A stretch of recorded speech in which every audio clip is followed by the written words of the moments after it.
बहुत ध्यान से सुनो, बहुत यही हमारा तो बल है। इनका नाम पाप रूपी समुदाय के जो पिशाच है उनके नष्ट करने के लिए है। एक बार जिसने 4 प्रदक्षिणा कर ली प्रभु श्री हरि की, प्रिया प्रीतम की, नरक नहीं जाएगा। विश्वास करो, ना किया हो तो आज कर लेना 4 परिक्रमा, बिहारी जी की कर लेना, जाके राधा वल्लभ, जहां तुम्हारा विश्वास हो, राधा रमन जी की, पूरे वृंदावन की। ऐसा कोई आने बैठा होगा जो परिक्रमा ना किए हो ठाकुर की, किए तो होगा ही, क्योंकि वृंदावन है तो जरूर परिक्रमा की हो। ये भगवान के वचन है महापुरुषों के, जो ब्रह्मलीन महापुरुष हैं। एक बार जिसने श्री हरि की 4 प्रदक्षिणा कर ली, 4 प्रदक्षिणा भगवान की जाती, वो कभी नरक नहीं जाएगा। कर लेना भैया प्रदक्षिणा, जिन्होंने ना किया हो तो कर लेना। अपनी प्रियालाल विराजमान रहते 4 बार प्रदक्षिणा कर ले, राधा वल्लभ जी के मंदिर में 4 बार मंदिर की, बिहारी जी के, वो तब जब वो दर्शन दे रहे हो, शयन हो तब नहीं, भोग लग रहा हो तब नहीं प्रदक्षिणा करना। निधि है अगर विश्वास हम करें। संपूर्ण तीर्थों के स्नान करने से जो फल प्राप्त होता है, एक बार श्री भगवान के श्री विग्रह के दर्शन करने से फल प्राप्त हो जाता है। एक बार बिहारी जी को देख लिया, राधा वल्लभ जी को, राधा मोहन जी को देख लिया, एक बार दर्शन कर लिए, सारे तीर्थों का फल प्राप्त हो गया। जो प्रभु का नाम जप कर रहे हैं, सारे अनुष्ठानों का फल प्राप्त हो गया। बोले पुरस्चरण गायत्री अनुष्ठान, महामृत्युंजय मंत्र, अमुक मंत्र, अमुक मंत्र, सब का अनुष्ठान का फल प्राप्त हो गया जो नाम जप कर रहे हैं। हे द्विजवरो, मेरी बात पर विश्वास करो। जो भगवान श्री कृष्ण के चरणों में चढ़ी हुई तुलसी दल को प्रभु की प्रसादी है। यमराज के प्रचंड विकराल यमदूतों का कभी उनको मुख दर्शन करने नहीं पड़ेगा। एक बार तुलसी प्रसादी सूंघ लेना भैया, जाके बिहारी जी के, राधा वल्लभ जी के चरणों से ले लेना, बच जाओगे। ऐसे सूंघ लिया, हम तो सिराने ही रखते हैं, इधर करवट लियो तो सूंघो, इधर करवट लियो तो। ये प्रसादी पुष्प माला जाती है ना, ये सिराने रखते हैं अपने, यही हमारे बल है। और सुनो, एक बार जो हमारे श्री कृष्ण को साष्टांग प्रणाम कर लिया, वो पुनः माता के गर्भ में नहीं जाता। कर लेना भैया साष्टांग दंडोत। एक बार की बात है, ये तो कई बार सुना चुके हैं। 20वीं सभा में एकोपि कृष्णा कृतः प्रणामो दशाश्वमेधा भक्तेन तुल्या दशाश्वमेधी पुनरेपि जन्म कृष्ण प्रणामी न पुनर्भवाय। इसीलिए छाती ठंडी हो जाती है बातें सुन के। भगवान तो निश्चित मिले, तभी हम तो आपसे वादा करते हैं कि सबको भगवान मिलेंगे। चर्चा सुन रहे हो, राधा नाम सुन रहे हो, धाम में बैठे हो। कहां चर्चा हो रही? धाम में हो रही। ये रेती पे बैठे हो, यमुना जी की पावन रमण रेती है ये सब। उसका दूसरा जन्म नहीं होगा जिसने हमारे श्री कृष्ण को एक बार प्रणाम कर लिया। और सुनो, जो प्रतिदिन भगवान की चर्चा सुनता है, वो चाहे पुलकस हो, स्वपच हो, चांडाल हो, म्लेच्छ हो, कोई भी पापी हो, वो जगत बंदनी सौभाग्यशाली परम पद को प्राप्त होगा जो रोज भगवान की चर्चा सुन लिया ना।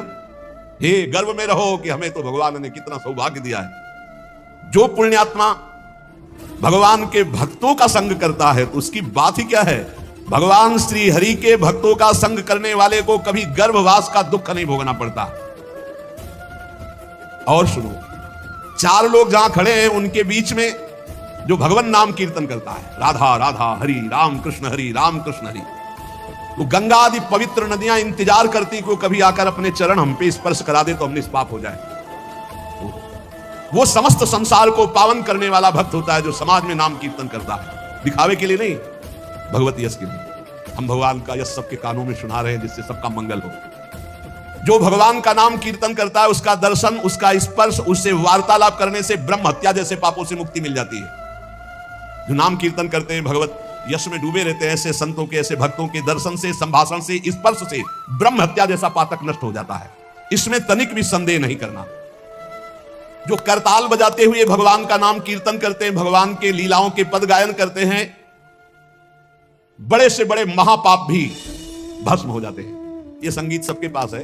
राधा राधा राधा राधा राधा राधा राधा बनी वृषभानंदिनी आज भूषण बसन विविध पहिरे तन पीव। ये अमृत है, महाअमृत है। जो ऐसे भक्तजन हैं उनका दर्शन मात्र जीवों को पवित्र कर देता है। हे महर्षियों, श्री कृष्ण नाम सब तीर्थों का परम तीर्थ है। जिसने श्री कृष्ण नाम को अपनाया वह पृथ्वी को पावन करने वाला है। और श्री कृष्ण जिनका नाम रटते हैं वह राधा, और जिसने राधा नाम रटा वो श्री कृष्ण को अधीन करने वाला है। इसलिए मुनिजनों, ये कलिकाल है, किसी अन्य साधनों की तरफ चित्त मत लगाओ। प्रभु की प्रदक्षिणा करो, प्रभु की सेवा करो, प्रभु को नमस्कार करो, प्रभु की ही आराधना में रहो। जो थोड़ी सी भी पूजन की वस्तु प्रभु श्री कृष्ण को प्रेम से समर्पित करता है, वह तीनों लोकों का स्वामी हो जाता है। भगवान महेश्वर अपने एक ही भाव को प्रदान करते हैं, वो भगवान के सायुज्य मोक्ष को प्राप्त होता है। जैसा भगवान का वैभव ऐसा उसका वैभव। जो पुनर्जन्म संसार में ना चाहता हो, वो अविनाशी परमात्मा जिनका चरणामृत महादेव जी भी अपने मस्तक पर धारण करते हैं, उन श्री कृष्ण को जो पुकारता रहता है, स्मरण करता रहता है, उसका पुनर्जन्म नहीं होता। इसीलिए भगवान नाम सर्वोपरि महिमा से गरज रहा है। पतितः स्खलिताश्चारतः छुत्वा वा विवशो ब्रुवन् हरे नम इत्युच्चैर मुच्यते सर्वपातकम्। गिरते समय, फिसलते समय, दुख आते समय, छींकते समय ऊंचे स्वर से बोल उठे हरे नमः, श्री हरे नमः, बोले सब पापों से मुक्त हो जाता है। कितना बढ़िया भगवान के नाम की ना रुपया लगता है, ना पवित्रता की बात है, बस नाम जपे जाओ, आनंद ही आनंद है। 10 नामापराध से थोड़ा बच के, 10 नामापराध जो पीछे चर्चा हुई, सुन रहे हो तो इसको धारण करो। कह रहे हैं श्रोताओं के लक्षण सुन लो। पहला होता है श्रोता चातक। चातक कहते पपीहा को, जैसे बादल से बरसा सीधे चोंच में लिया और पान कर गया, उसी प्रकार जो श्रोता वक्ता के मुख की तरफ एकाग्र दृष्टि से देखता रहता है और जो शब्द निकलते हैं उनको पकड़ा पी गया अंदर, उसे चातक श्रोता कहते हैं। एक हंस श्रोता, हंस को जैसे दूध और पानी मिला के रख दे तो दूध पी जाएगा, पानी छोड़ देगा। ऐसे ही जो श्रोता सावधान, अपने रस की उपासना की बात पकड़ ली, बकाया सब छोड़ दी। अपने रस की बात, जो अपने इष्ट गुरु की उपदिष्ट मार्ग की बात, उसे पकड़ ली और छोड़ दिया, वो हंस श्रोता। और एक तोता श्रोता, वो बस जितनी देर सत्संग सुन रहा है उतनी देर वो जहां बाहर निकला तो वो बस रटी रटाई बात, बस कोई न पकड़ना है ना आचरण में उतारना, बस रटी रटाई बात। ऐसे अच्छा है, बढ़िया है, निषिद्ध तो नहीं है, ऐसे ही करो, रटते रहो, रटते रटते कभी सही में बोलने लगोगे। ऐसों के पास जब दूसरे लोग आते हैं तो उपदेश ही शुरू करते हैं, सत्संग में ऐसा ऐसा ऐसा, ये भी बुरा नहीं, पर बात यह कि उतारना उसको पाई भर नहीं है। केवल इधर से सुना, उधर से तोता की तरह, रट्टू तोता की तरह सुना दिया, आचरण में उतारना नहीं। पर ठीक है, समय सार्थक गया सुनने का और समय सार्थक गया बोलने का। तीसरा है मछली श्रोता। यह बहुत उच्च कोटि की श्रोता है, जैसे हंस, चातक और मीन। ये अपलक नेत्र वक्ता की तरफ और भगवत रस का चर्चा को ऐसे पान करते हैं जैसे दुग्ध पान, अमृत पान किया जाए। ऐसे जैसे मछली का जीवन जल, ऐसे उसका जीवन सत्संग, उसके बिना वो जी नहीं सकता। ये उच्च कोटि के श्रोता होते हैं, चातक, हंस और ये मछली। ये प्राय मौन रहते हैं। क्या सत्संग में हुआ, क्या कोई वार्ता नहीं करें, जाओ दूसरे से पूछो, मौन रहेंगे, अपलक नेत्रों की तरफ, वक्ता की तरफ देखेंगे, जो शब्द आया प्राण पोषण की तरह उसे अंदर पान करेंगे और उसका आस्वादन वही जीवन बना लेंगे। जैसे मछली का जीवन पानी, तो सत्संग ही उनका जीवन। बहुत उच्च कोटि के, जैसे चातक, तो हंस और ये मछली, मीन। फिर एक होते हैं ब्रिक श्रोता। ब्रिक माने होता है भेड़िया। भेड़िया श्रोता कैसे होते हैं? ये सत्संग के बीच में विघ्न डालने वाले होते हैं। कुछ ऐसी आवाज करना जिससे सबको विघ्न पड़ जाए। यहां तो अगर एक बार आवाज की तो दोबारा आवाज करने के लिए अंदर प्रवेश नहीं होगा, इसलिए आवाज करने आने आती नहीं। प्राय ऐसे होते हैं। अच्छा, मान लो बीच में भगवान नाम से हो रही चर्चा, अब जोर से आप कोई नाम उच्चारण करें तो सबको विक्षेप पड़ेगा। तो जो सत्संग के बीच में डरावने प्रयोग करे उसे भेड़िया श्रोता कहते हैं, कि जो सत्संग में विघ्न डाल दे। ये प्राय मूर्ख स्वभाव के होते हैं, इनको पकड़ना कुछ होता नहीं है। एक दो बार बात भी करने लगेंगे, ऐसा ये तो कहो बहुत शासन है, नहीं मोबाइल से भी बात कर सकते हैं, ऐसा होता रहता है। ये बीच बीच में सत्संगी जनों को उद्विग्न करते रहते हैं। और सकिलो ना आगे, मतलब ऐसे उसको किसी तरह विघ्न पहुंचाना, तो इन्हें ब्रिक श्रोता कहते हैं, भेड़िया श्रोता कहते हैं, जो सत्संग में विघ्न डालते हैं। और एक भुरुंड जाति का पक्षी होता है, भुरुंड। उसका क्या होता है? वो केवल शिक्षाप्रद वाक्यों को पकड़ता है और दूसरों से भनाता है, उसे भुरुंडी श्रोता कहते हैं। भुरुंडी, आज ये सुना है, और वो छाप मारेगा दूसरों के ऊपर जा करके, लेकिन अपने आचरण में नहीं लाना, केवल वो शब्द पकड़ रहा है दूसरों के ऊपर छाप मारने के लिए। और एक होते हैं वृष श्रोता।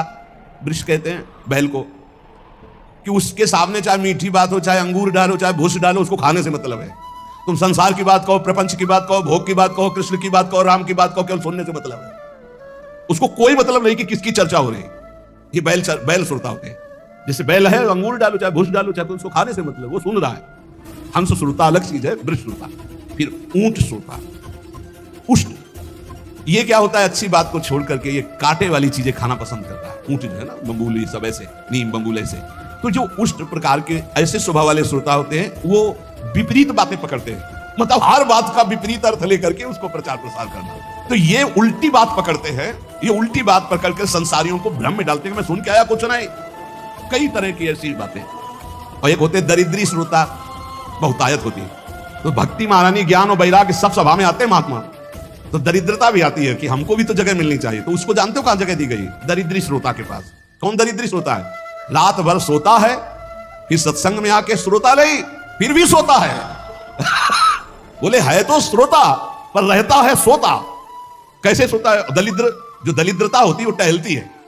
तो जो चौकस ऐसे एकदम बैठे हैं उनको प्रणाम करती, हमारे लायक तुम नहीं हो। ज्ञान भक्ति वैराग्य होते हैं, तुम विराजमान हो।